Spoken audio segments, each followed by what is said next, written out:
What's up everyone, it's your boy Infrar-Ed. Welcome to the Scott Report. As today I bring you an anime review of Jojo's Bizarre Adventure, Diamond is Unbreakable, Part 4, Episode 11. I don't have any more fingers to do it into the screen anymore. I could do a 10 and a 1, but that's gonna run out of fingers, just like I said.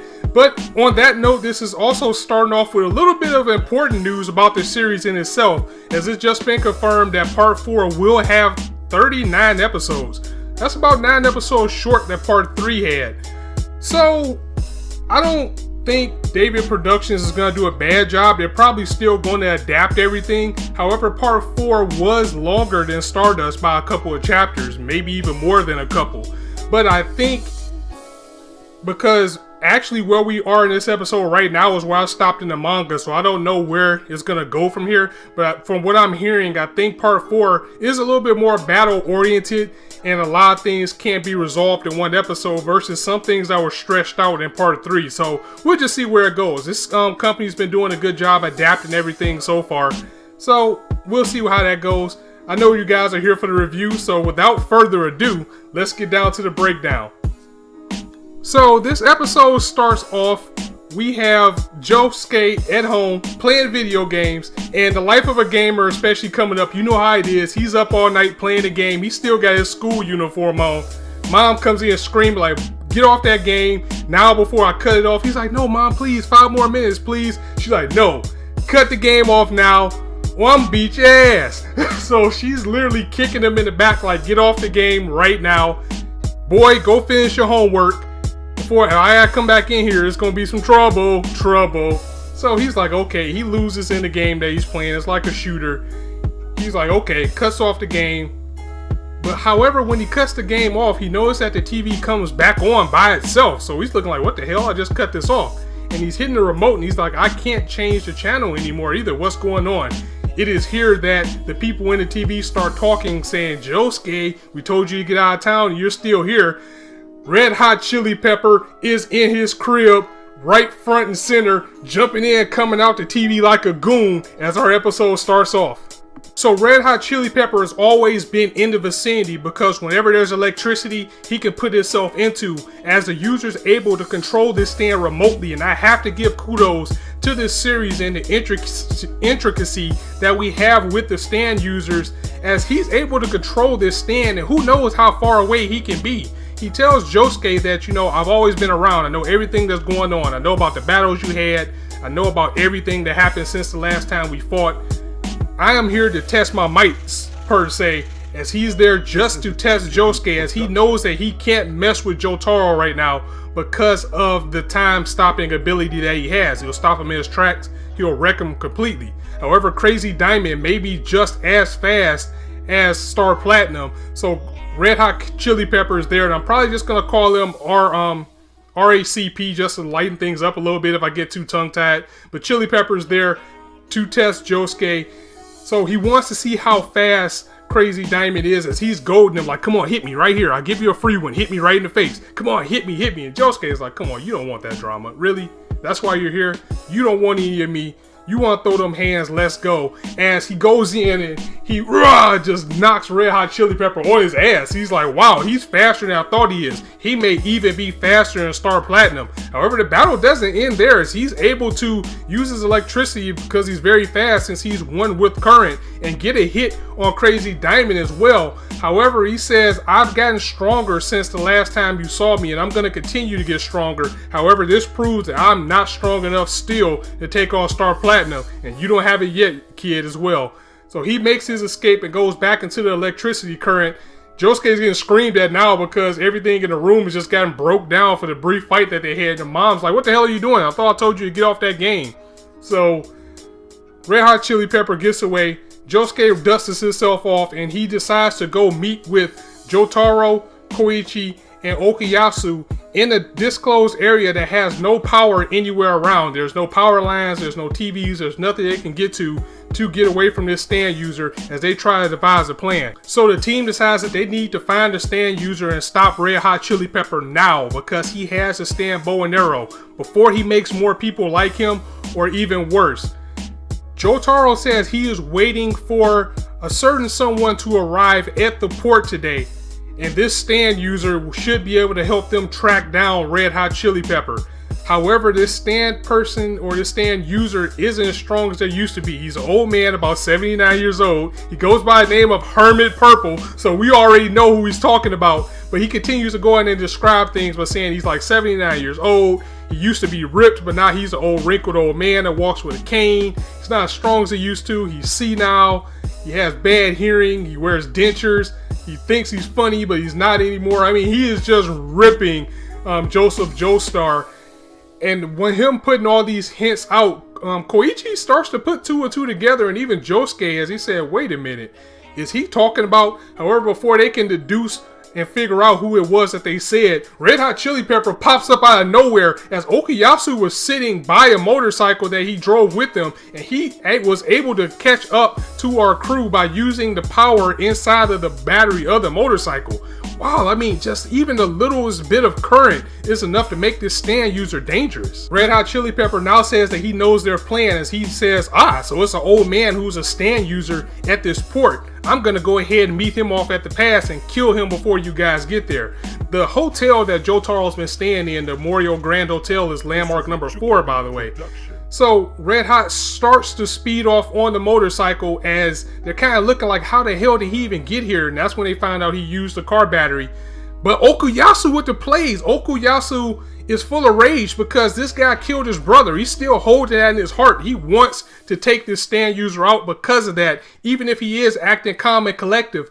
But whenever you mention this person to him, he starts to fill up with rage. And Josuke's noticing that, as they're saying, you got to keep a cool head. We have to keep working together or we're not going to stop this guy. He is really dangerous. So as Red Hot Chili Pepper's flying away on the motorcycle, Okuyasu actually jumps in, uses the hand, swipes away the air, which he's using to close the gap, as he is now caught up to Red Hot Chili Pepper, who starts to mock him a little bit by saying, even though you caught up to me and destroyed the bike, that stand is a little bit too slow for me. I'm too fast for you, son. I'm made of lightning. You can't get me. It's plus you only use one slash, so you'll never be able to catch me with that. Okuyasu, he's getting a little bit pissed because, again, he wants vengeance for his brother being killed. Red Hot knows that, so he keeps egging him on, and he keeps slashing at Red Hot.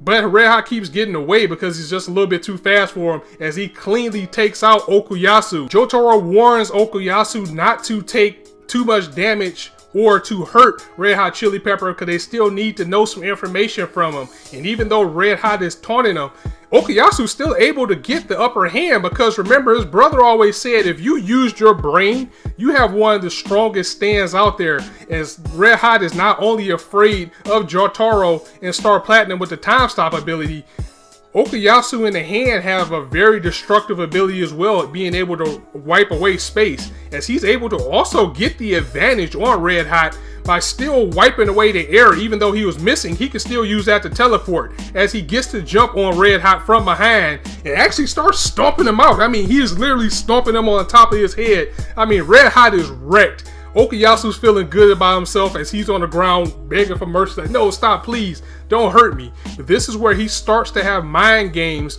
with Okuyasu against everyone else who's telling him to stop. He keeps goading him by saying, you know, I killed your brother, you're just as stupid as he said you was. How do you even know I'm hurt right now? I could be lying. Maybe I'm not. All I know is you need to do something or something bad is gonna happen. See, right now, Red Hot Chili Pepper doesn't have any electricity around, so he's being very weak. The stand itself has lost its color because it's losing its electricity. He's bleeding from the damage that he's taken. And he's just playing mind games, knowing that Okuyasu's not in the right mind right now because he wants the vengeance.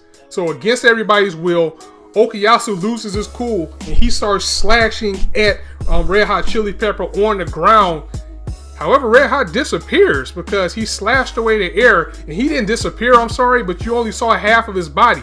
Comes to find out that the slashes that Okuyasu was making with the hand actually opened up a panel in the bottom of the ground that had electricity for Red Hot to scout the area, so he knew where the power was. He was counting on Okuyasu's ability to reveal some type of electrical current. As he now goes into the current, he's back out, he's stronger, faster, and everything. And I just keep having to commend how how well these battles and things are done with the stand users in this one. Remember, this guy's remote. He's doing all of this chaos without his stand user being in the vicinity, as Red Hot can talk and he's back into full strength. As he takes out Okuyasu, he actually takes out his hand. I'm like, oh my god, his hand is gone. Okuyasu's on the ground bleeding in pain, and his hand flies off to the distance going somewhere, and he actually grabs Okuyasu, starts to taunt Josuke and everybody else, saying, this fool basically gave me everything that I need to get my power back, so I'm about to go to this port, I'm about to kill your pops, and now you guys are stranded here because the motorcycle is gone. You won't catch me in time. Koichi is, of course, concerned about Okuyasu. You know, he's lost his hand. Red Hot Chili Pepper is taking Okuyasu and pulled him into the current with him, just like he did his older brother. He's crying. He's worried about Okuyasu, but Josuke and Jotaro just like, okay, so what are we going to do next? Now, remember, Okuyasu did lose a hand. And also remember that Crazy Diamond can revert things back to where it is. So Josuke uses Crazy Diamond to put the arm of Okuyasu back together, putting it back into his original form, which pulls Okuyasu out of the current that Red Hot Chili Pepper put him into, as he shakes his fist like, damn it, I'll get you guys next time. So Okuyasu's safe. Red Hot Chili Pepper is still heading towards the port to try to kill Joseph Joestar though. And the team, they get together, they get their heads together, and Okuyasu needs this fight. He needs it. He just got humbled by Red Hot Chili Pepper because he let his rage consume him. If he didn't, lose his head, he probably could have won this battle on his own. So at the same time, we get a lot of development with Okuyasu as he realizes that his temper is going to be the end of him. And in order to beat this stand user and to avenge his brother, he has to be cooler, he has to be smarter, and in order to do that, he has to get stronger by using all of those abilities combined. He just has to be a better person, as he's beating himself up about it pretty bad.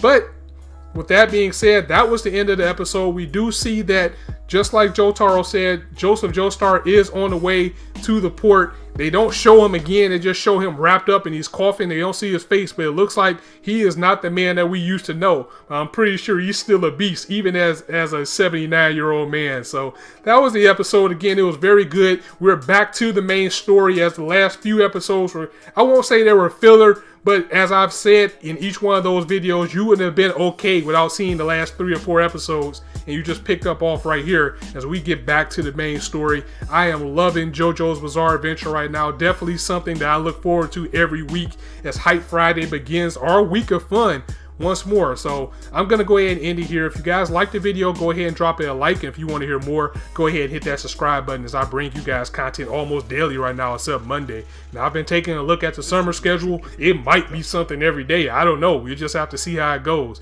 On that note, be sure to join me tomorrow as I review Kisniver. And Sunday, we got ReZero and Boku no Hero Academia Greatness as the villains arrive. That is going to be a live react. Again, it's kind of like a game plan or a game day decision if I'm going to do a live reaction a lot, because people are getting cracked down on these things, and I don't need to get my page cracked down. I'm just starting. I'm just getting my feet wet. So we'll handle that when we get there. I'm going to go ahead and end it here. As I always say, you guys can be anywhere on YouTube right now, but you chose to listen to me, and I really appreciate that. So on that note, it's your boy Infrar-Ed signing out. See you soon.